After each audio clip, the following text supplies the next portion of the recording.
Une saison touristique pas comme les autres, vent de panique sur la Côte d'Azur où les Russes et les Américains ne sont pas venus. Pas beaucoup mieux dans l'Hérault.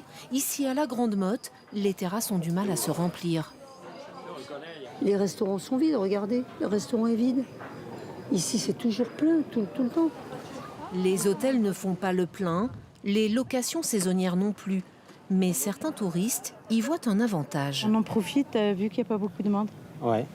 C'est vrai qu'on était un peu étonnés à la plage, on était pratiquement seuls.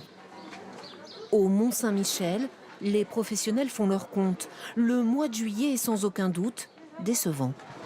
On est à 40% de chiffre d'affaires en moins, hein, c'est normal, hein, on n'a plus d'étrangers. Hein. On a des Hollandais, des Allemands, mais pas beaucoup d'Espagnols. On a des Italiens, mais sinon les Japonais, tout ça, il n'y en a plus.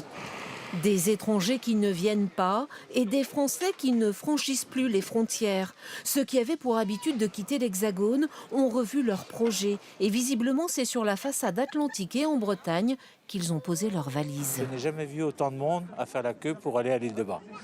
Pratiquement le double de ce qu'on voit normalement un jour de fête. On a troqué des vacances différentes, mais comme je vous dis, ça sera remis l'année prochaine.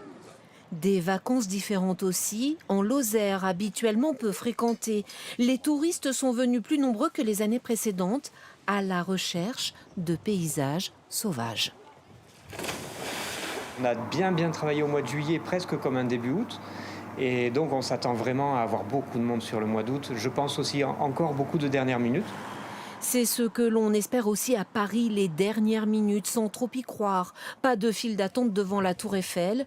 Et au pied de la pyramide du Louvre, aucune bousculade, la capitale est désertée.